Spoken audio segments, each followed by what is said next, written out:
No es la primera vez, pero ayer, ayer hubo una carta pública firmada por académicos, científicos, opinadores y firmada por dos personajes prominentes del ámbito cultural en México, Enrique Krause y Héctor Aguilar Camín.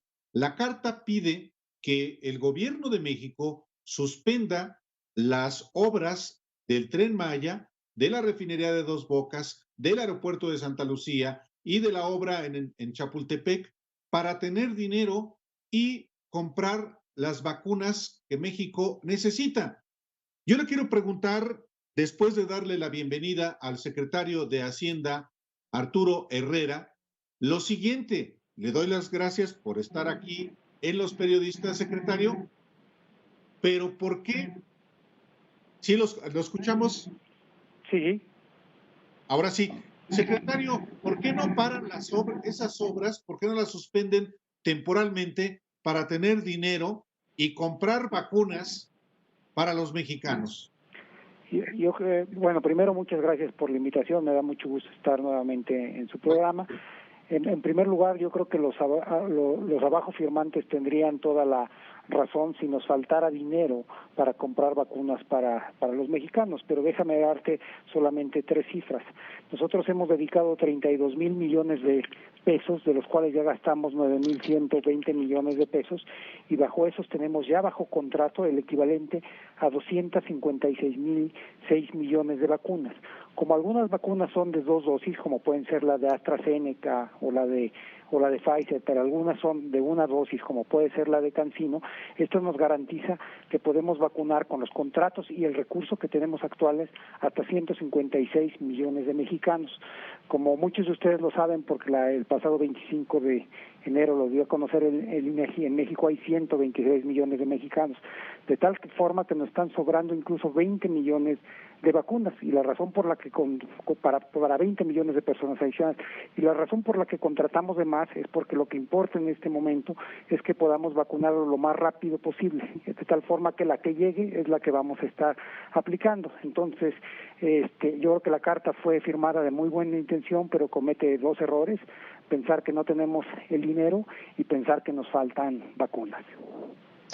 Secretario, además de esto hay un reclamo como recurrente, aunque yo he escuchado la explicación, el reclamo continúa.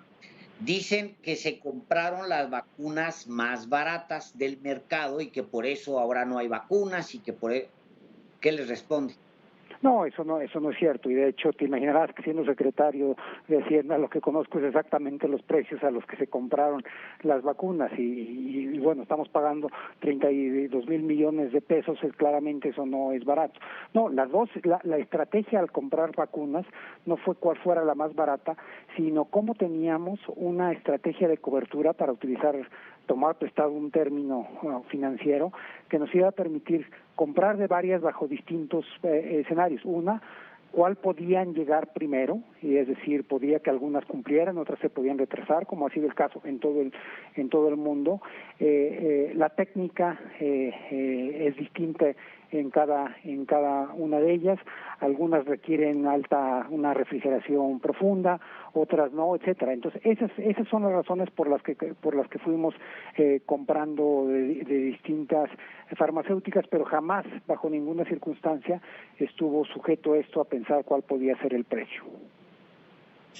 Secretario de Hacienda, Arturo Herrera, en la medida en la que también esté siendo vacunada la población, en primer lugar van a ser, bueno, están siendo los médicos, el personal de salud, y luego los adultos mayores, y luego las personas que son mayores a 50 años de edad. Solamente en esa medida va a tenerse posibilidad de reactivar la economía de México. Sí, bueno, lo que la vacuna ayuda es a controlar a la pandemia, y eso es lo que va a permitir iniciar la reactivación, una reactivación mucho más acelerada. Hoy mismo la situación es distinta a la que teníamos, por ejemplo, hace solo unas semanas.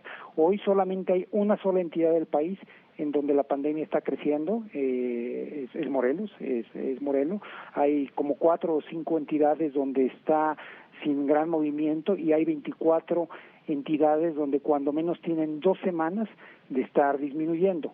Estas tendencias claramente se acelerarían mientras más rápido estamos nosotros aplicando las vacunas, y esa es justo la fase a la que vamos a entrar, una fase acelerada de vacunación. Solamente para que tengan alguna idea, en marzo se está esperando que lleguen ya 12 millones de vacunas, 12.185.000, en abril 19 millones y en mayo 25 millones, es decir, muy pronto vamos a empezar en los próximos 3 meses en una fase muy acelerada, que eso sí va a permitir que un porcentaje mucho más alto de los mexicanos esté vacunado, que por lo tanto las tasas de contagio disminuyan de manera muy rápida, y eso es lo que hace que se pueda hacer una apertura en una etapa mucho más temprana de la economía. Ayer el presidente decía que se contagió porque pues tiene que trabajar, decía pues yo tengo que trabajar igual que millones de mexicanos. El tema es que pues sí, muchos tienen que trabajar en estas condiciones en el mundo y en México por supuesto, pero en México nos agarró sin ahorro, con una profunda desigualdad, nos agarró con una pobreza altísima, con niveles de pobreza, y eso, secretario, se va a recrudecer obviamente en México y en el mundo, por supuesto, pero se va a recrudecer. Hoy daba cifras Coneval mejoradas o actualizadas, para decirlo, mejoradas no, pero sí actualizadas, de la pobreza y el hambre en México. ¿Qué es lo que va a hacer el gobierno federal para los siguientes años para tratar de pues, disminuir la brecha por un lado y por el otro enfrentar el problema del crecimiento de la pobreza? Sí, claramente ya antes del COVID, y yo había sido muy enfático en ello, yo venía señalando que los 2 principales problemas económicos del país era la falta de crecimiento de largo plazo, que es relativamente baja, acá alrededor de 1% del PIB per cápita por año desde 1982, y una desigualdad brutal.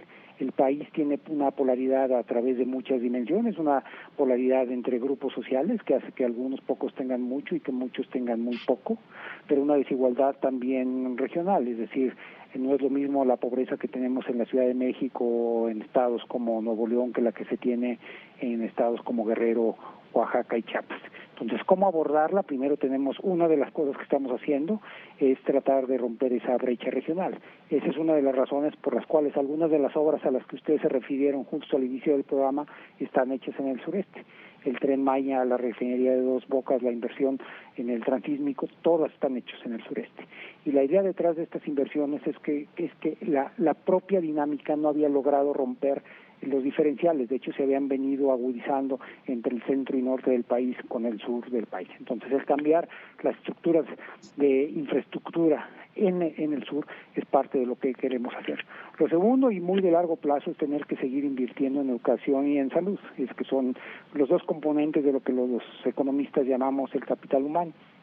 La inversión en salud ha tenido un salto cuántico como respuesta al COVID, y la vamos a mantener a partir de ahí. Yo creo que ya es muy público que a partir de ahora se van a estar preparando el doble de especialistas por año en el país. Y la tercera tiene que ver con ir atenuando las desigualdades y los efectos inmediatos.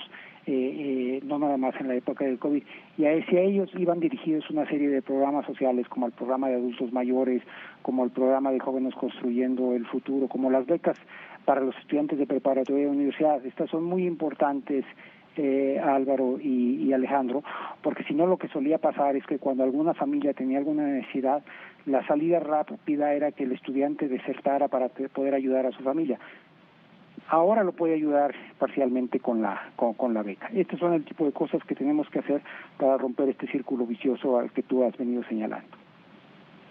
Secretario de Hacienda Arturo Herrera, la economía efectivamente el año pasado se desplomó 8.5% del Producto Interno Bruto. En la anterior pandemia, ¿cuánto fue el desplome y cuántas fueron también el aumento del desempleo y de la pobreza? Usted como economista lo sabe, simplemente para tener un parámetro. La pandemia anterior fue en 2009.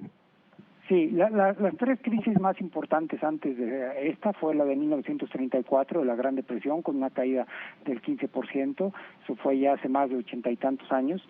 Después fue la del efecto tequila, la crisis de 94-95, y después la de la pandemia. Hay dos características que la hacen distinta a esta de las otras.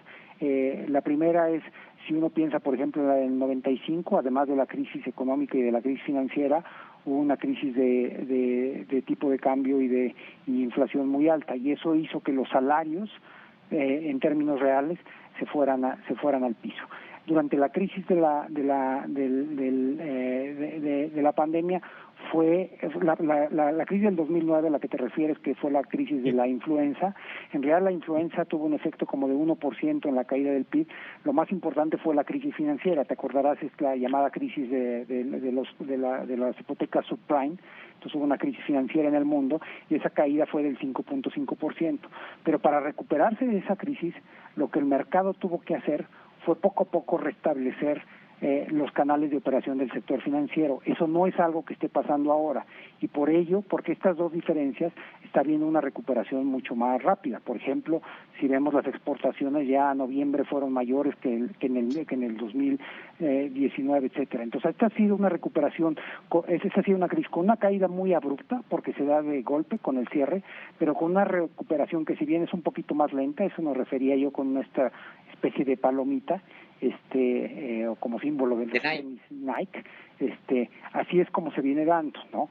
Y no hay además ningún mercado específico como puede ser el de deuda, el financiero, etcétera, donde se tenga que resolver una crisis. Básicamente la salida de esta crisis hoy no depende de un tema económico, sino de la velocidad con la que podemos aplicar las vacunas.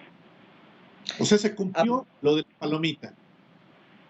Así es, hasta ahora ahí vamos, justo como lo habíamos previsto. Una última pregunta, por lo menos de mi parte, aprovechando que lo tenemos aquí. Se presentó lo de la bancarización de los migrantes y pues sí es un cambio importante porque pues nunca antes se había volteado a ver a los migrantes como pues bancarizables, que se les pueda entregar una tarjeta y poderlos jalar formalmente, darles un documento y permitirles que hagan sus transacciones, manden su dinero a las familias. ¿Qué implicaciones tiene esto, por ejemplo, para el sistema bancario? ¿Qué implicaciones tiene esto para las familias en México, para los mismos migrantes, secretario? Bueno, primero hay que empezar por reconocer la aportación que hacen los migrantes al bienestar de México, de sus familias y al económico. Mandaron más de 40,000 millones de dólares el año pasado. En un año de crisis, esta es una cantidad, en cualquier año esto hubiera sido una cantidad extraordinaria. En un año de crisis, esto es una muestra del esfuerzo y de la solidaridad y de la generosidad de los migrantes. Y lo menos que podemos hacer es tratar de retribuir eso, asegurándonos que tiene un mecanismo relativamente rápido para enviar sus remesas, seguro, es decir, que no tengan ningún riesgo y que puedan obtener el mejor tipo de cambio posible. Ya la mayor parte de los migrantes hacen esto a través de transferencias electrónicas, pero los migrantes cuyo lugar de origen eran localidades relativamente pequeñas, en ellas puede ser que no existan bancos o centros cambiarios y que por lo tanto lo hacen a través de efectivo. Lo que hicimos nosotros fue una propuesta que tiene diversas áreas. Una de ellas es permitirle a los migrantes abrir las cuentas en el Banco del Bienestar en Estados Unidos, es decir, probablemente por su situación legal no pueden abrir una cuenta bancaria en Estados Unidos, pero lo que les vamos a hacer con esto es que abran una cuenta en un banco mexicano desde Estados Unidos, y luego a través de los contratos de corresponsalía más la ampliación de la red de sucursales del Banco de Bienestar, nos estamos asegurando de que les llegue directamente los servicios a sus localidades. El anuncio que hicimos ayer tiene además otra vertiente. Nosotros decidimos invitar a la sesión de Bancos de México para que se sumaran a este esfuerzo, y lo que ellos están aportando para este programa es la certeza de que no importa dónde se encuentra la sucursal de sus bancos, le van a otorgar el mejor tipo de cambio disponible a los migrantes. Es decir, si el banco X tiene un tipo de cambio anunciado en una sucursal en Polanco o en las Lomas de Chapultepec, ese va a ser exactamente el tipo de cambio que le va a ofrecer a un migrante en una sucursal en Michoacán o en Zacatecas. Muy bien. Secretario, muchísimas gracias por esta oportunidad de informarle al auditorio de los periodistas y pues aquí seguimos en comunicación. Así es, y muchas gracias por la oportunidad de charlar con ustedes. Gracias. Muy bueno.